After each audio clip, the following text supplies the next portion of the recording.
लगता है गाजा की लड़ाई अब दूसरे देशों तक फैलने वाली है। अब इजराइल ने सीरिया की राजधानी दमिश्क में ईरान के वाणिज्य दूतावास पर जबरदस्त हवाई हमला किया है। हमले में ईरान के 2 टॉप सैन्य कमांडरों की मौत के बाद ईरान भड़का हुआ है। मरने वालों में ईरान के रेवोल्यूशनरी गार्ड्स कॉर्प्स के वरिष्ठ कमांडर मोहम्मद रजा जाहिदी भी शामिल हैं। ईरान राज्य टेलीविजन ने कहा है कि इजराइल के हवाई हमले में कई ईरानी राजनयिक मारे गए हैं। ऐसी भी रिपोर्ट है कि इस हमले में गाजा में सक्रिय फिलिस्तीनी इस्लामिक जिहाद का महासचिव जियाद अल नखला भी मारा गया है। इस हमले को इजराइल के लिए एक बड़ी सफलता के तौर पर देखा जा रहा है, लेकिन इससे क्षेत्रीय संघर्ष के और ज्यादा भड़कने की आशंका है। तेहरान ने कहा है कि इस हमले का इजराइल को कठोर जवाब मिलेगा। ईरान के विदेश मंत्रालय ने बताया कि हमले में रेवोल्यूशनरी गार्ड के वरिष्ठ कमांडर मोहम्मद रजा जाहिदी की मौत हो गई है। इसमें उनके सहयोगी कमांडर हाजी रहीमी भी मारे गए हैं। ईरान ने इसके लिए इजराइल को जिम्मेदार ठहराया है और अब इजराइल को अंजाम भुगतने की धमकी दी है। इजराइल ने अभी तक हमले पर प्रतिक्रिया नहीं दी है। हमले के बाद इलाके में तनाव बढ़ गया है और गाजा की जंग बाहर जाती दिख रही है। ईरान का सहयोगी हिजबुल्लाह पहले ही लेबनान के इलाकों से इजराइल पर हमले कर रहा है। अब ईरानी दूतावास पर हमले के बाद इसके ज्यादा व्यापक होने की आशंका है।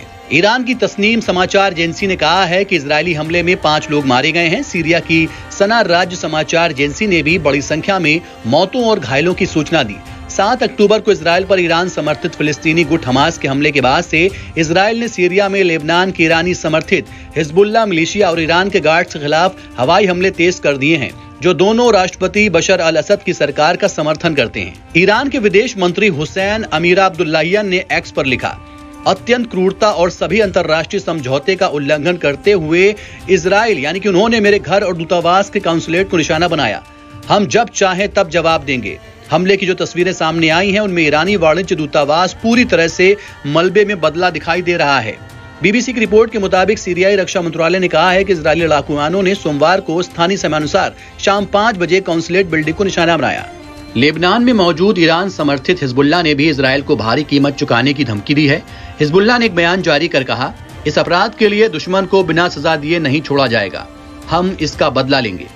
ईरान ने बताया है कि हमलों में कुल 7 लोगों की मौत हुई है। रेवोल्यूशनरी गार्ड के मुताबिक हमले में मारे गए 5 दूसरे अधिकारी हुसैन अमान इलाही, मेहदी जलालती, मोहसिन सदागत, अली अगा बबी और अली सलेही रुज़बाहिनी हैं।